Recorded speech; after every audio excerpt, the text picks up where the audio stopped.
પરિણામ છે તેમાં ભારતીય જનતા પાર્ટીને જનતાએ જાકારો આપ્યો, કઈ રીતના જોઈ રહ્યા? ને ચોક્કસ જમાલપુર ખાડિયાના ધારાસભ્ય તરીકે હું સૌથી પહેલાં તો જમાલપુર ખાડિયાની મારી જે મારા મતદારો છે, મારી પ્રજા છે, તેનો હું હૃદયથી આભાર વ્યક્ત કરું છું કે તેમણે ભરોસો મૂક્યો છે.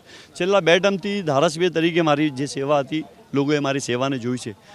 અમે કોઈ રાજનીતિ ધર્મની રાજનીતિ નથી કરી, અમે કામની રાજનીતિ કરતા હતા કે કામની રાજનીતિથી અમે મત માંગ્યા છે.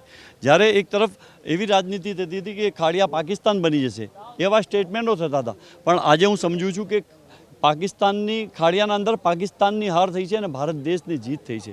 એ લોકોએ આજે 4 કોંગ્રેસના ઉમેદવારોને જીતાડીને મોકલ્યા છે, તો એક સ્પષ્ટ સંકેત આપે છે કે આખું ગામ જીત્યા છે પણ ગઢ હારી ગયા છે એ લોકો.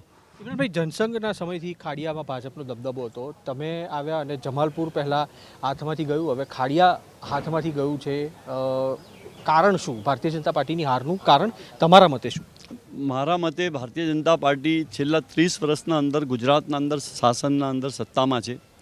એ લોકો કાર્યકર સમજતા જ નથી. હવે સત્તા એટલા માટે આવી ગઈ છે કે સત્તાના નશાના અંદર એટલા એ લોકો બેફામ થઈ ગયા છે કે કાર્યકરને સમજ્યા જ નથી એ લોકો કે એમના વર્ષો જૂના કાર્યકરો આજે પોતે એ અપેક્ષાઓથી હતા કે અમને કંઈ આટલા વર્ષોથી અમે સેવા કરીએ છીએ, અમને કંઈ મળશે, પરંતુ ત્યાં ફક્ત ને ફક્ત એક પરિવારની રાજનીતિ ચાલતી હતી ખાડિયાના અંદર.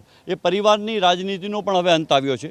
જે પ્રમાણે ભરોસો, વિશ્વાસ અને જે પ્રમાણે સંગઠન કોંગ્રેસ પાર્ટીનું જે હતું અને અમારા કાર્યકરો કોંગ્રેસ પાર્ટીના ખાડિયાના અંદર ડોર ટુ ડોર ઘરે ઘરે જઈને લોકોને પ્રચાર કરતા હતા અને બતાવતા હતા કે ભાઈ અમારા કોંગ્રેસ પાર્ટીના ઉમેદવારો જીતશે તો અમે તમારા આ કામો કરીશું. અમે વાતો નથી કરી, અમે કામો કરીને બતાવીશું. એ વાત અમે કરી હતી ને ધારાસભ્ય તરીકેના મારા 2 ટર્મના જે કાર્યકાળના અંદર મેં જે કામો કર્યા છે એનાથી પ્રજા પણ ખાડિયાની ખુશ હતી, એટલે મત આપ્યા છે.